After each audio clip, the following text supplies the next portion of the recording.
દોસ્તો તમે જોઈ શકો છો આજે આપણે મગનું શાક બનાવવાના છે દોસ્તો, તો વિડીયોને પૂરો જોજો અને લાઈક શેર જરૂર કરજો।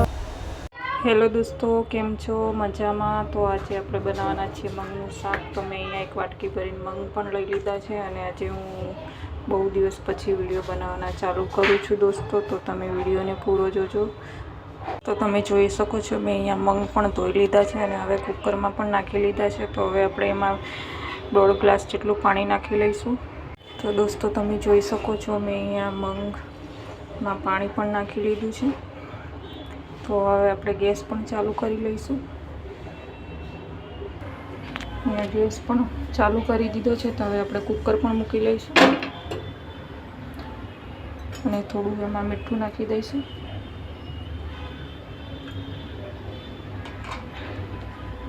તો દોસ્તો તમે જોઈ શકો છો મેં અહીંયા કુકર પર ઢક્કણ પણ બંધ કરી દીધું છે। હવે 3 થી 4 સીટી વાગવા દઈશું દોસ્તો। તો વિડીયોને તમે પૂરો જોજો। તો દોસ્તો તમે જોઈ શકો છો મેં અહીંયા લીલા મરચાં 2 લઈ લીધા છે, એક ટામેટું લઈ લીધું છે અને એક ડુંગળી પણ લઈ લીધી છે દોસ્તો। તો હવે એને પણ સમારી લઈશું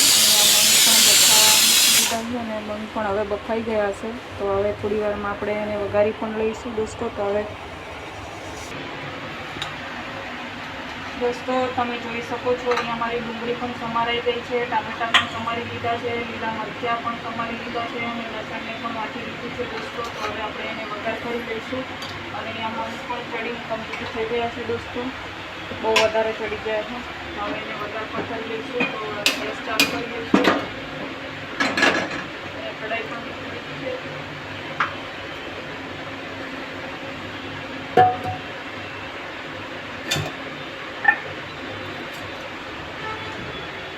તો આપણે તેલ પણ નાખી લઈશું દોસ્તો। ગરમ પડી ગયું તેલ નાખીશું દોસ્તો। તો દોસ્તો તમે જોઈ શકો છો આપણું તેલ પણ ગરમ થઈ ગયું છે। તો હવે રાઈ નાખી લઈશું, એમાં થોડું જીરું પણ નાખી લઈશું। રાઈ જીરું સતરાય એટલે થોડી હિંગ પણ નાખી લઈશું દોસ્તો।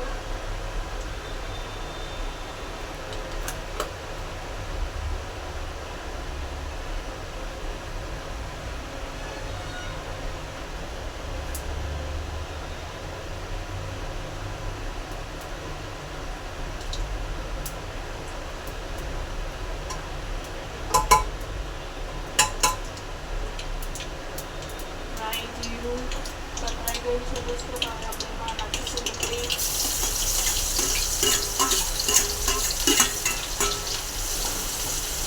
આપણે શેકાવા દઈશું દોસ્તો, થોડી બ્રાઉન કલર જેવું થવા દઈશું।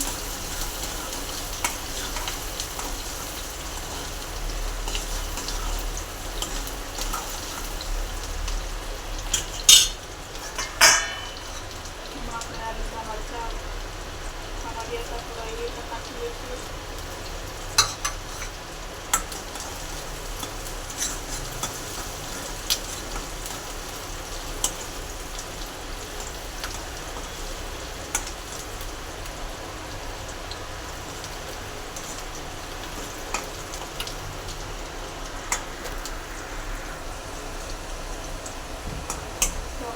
મસ્ત શેકાઈ ગઈ છે દોસ્તો। હવે આપણે એમાં ટામેટાં એડ કરી લઈશું।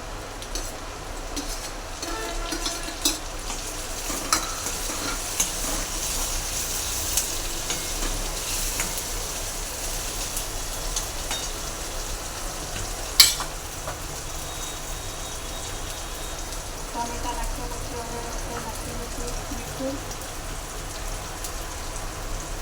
લાલ મરચું, હળદર, ધાણા જીરું, થોડો ગરમ મસાલો પણ નાખી લઈશું દોસ્તો અને લસણ પણ નાખી લઈશું।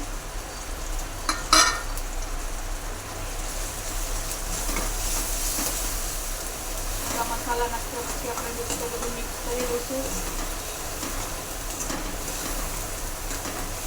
તો દોસ્તો અહીંયા તેલ છૂટું પડવા બાકી છે।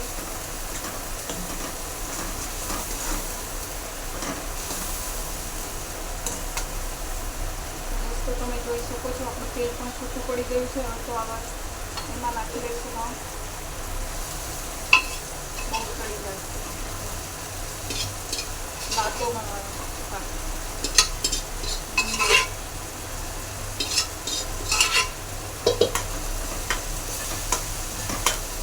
તમે જોઈ શકો છો અહીંયા આપણે નમક પણ નાખી દીધા છે, વધારે થઈ ગયા છે.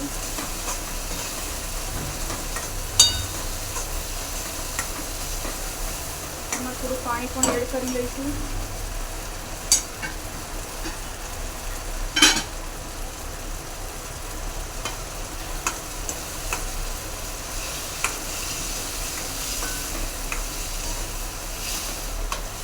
બસ આટલું જ. દોસ્તો તમે જોઈ શકો છો અહીંયા મારા લોટ પણ તૈયાર તૈયાર છે. હવે રોટલી પણ બનાવી દીધી દોસ્તો. અહીંયા સાઈડમાં શાક પણ કરવાનું છે.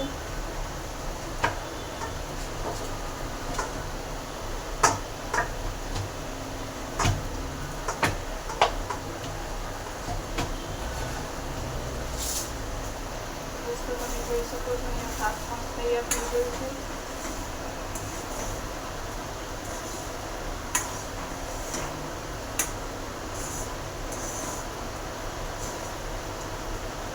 સરસ શાક બન્યું છે દોસ્તો, તમે જોઈ શકો છો.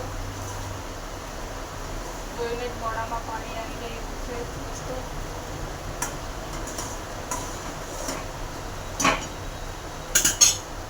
તો હવે આપણે એમાં કોથમીર પણ નાખી દઈશું દોસ્તો.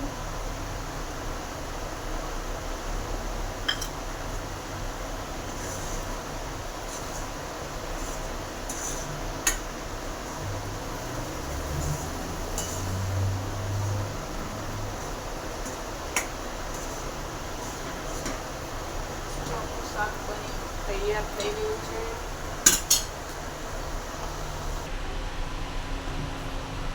દોસ્તો તમે જોઈ શકો છો મેં અહીંયા તાવ પણ મૂકી દીધો છે. હવે આપણે રોટલી પણ બનાવી લઈશું.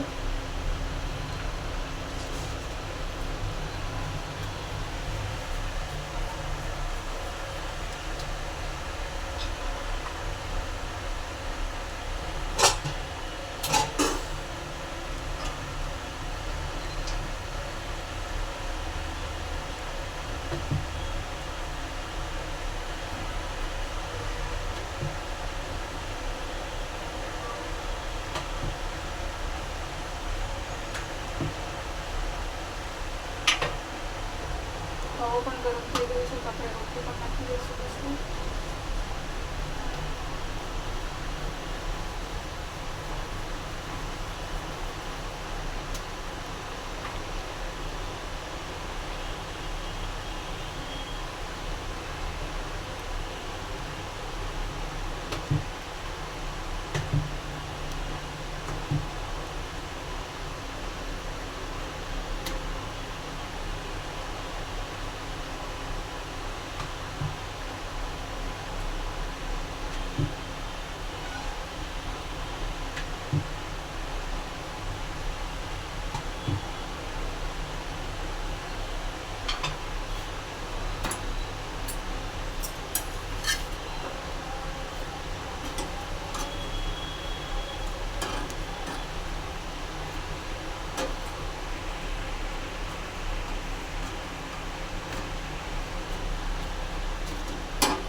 દોસ્તો તમે જોઈ શકો છો આવી રીતે આપણે બધી જ રોટલી બનાવી દઈશું.